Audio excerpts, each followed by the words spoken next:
Welcome back, everyone. Beth Seibert with us today, Allen County Commissioners. We're looking back on the last year a little bit. You know, you guys, it's interesting to be in that position because you have three people who obviously have to get along and bring different things to the table as far as what you do to get everything done there. It seems like you guys have meshed pretty well. You have different backgrounds, but everything seems like it's come together pretty well, hasn't it? I do feel that we have come together very well as a team this year, and I credit the three of us with having an attitude of wanting to work together respectfully. I'm glad to be able to work in an environment where I can trust those that I work with, and in that, what I say, or I guess what I mean is that I can voice my opinions and insert, my logic into this equation, but also the others do as well. And we do it in an environment of trust and respect.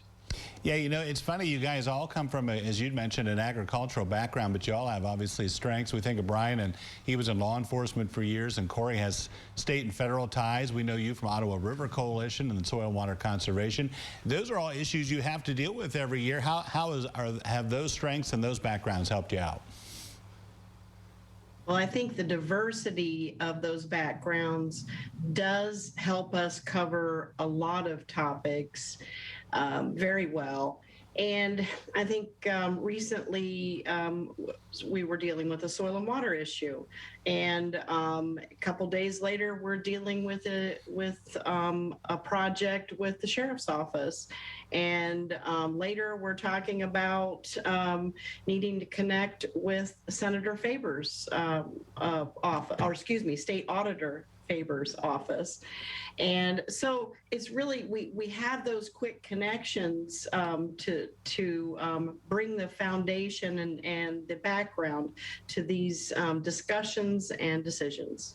Certainly not been an easy year and a half for most everybody with the pandemic going on. How did that play into the past year or so for you guys?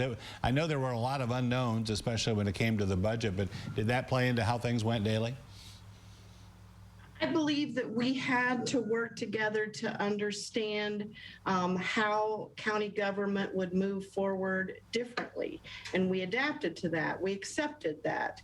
And we really give a lot of credit to all the fine elected officials, the department heads, because we give them a lot of freedom to do what they have to do. They answer to us when it comes to the budget and balancing the budget.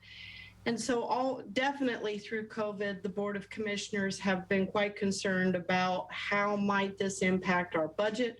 The county has benefited from CARES dollars from the state and the federal level, and it has worked. But it has only worked because it is a great partnership here in Allen County.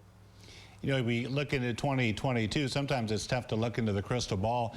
Are there issues that cropped up this year you think that'll rear their ugly heads again? We think of wind and solar. Now there's a state law on the books that deals with that. Are those kind of issues some of the same ones you'll have to deal with? Well, definitely, I'm looking forward to being an observer in the evidentiary hearing in 2022 for the Birch Solar Project. I have much to learn and observe in that process.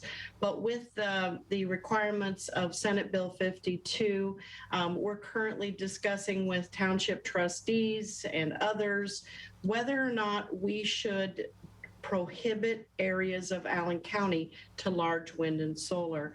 And we will have that opportunity in 2022. Yeah, it'll be another busy year as always. It's kind of nice to hear how you guys get along and the things that go on behind the scenes. Beth, we really appreciate it. Thank you so much. Well, thank you, Jeff, and we thank the community because our job is here to serve the citizens and taxpayers of Allen County and provide good, sound government services. Yeah, keeps you busy. Thanks so much, and we'll chat with you later. We'll be back right after this.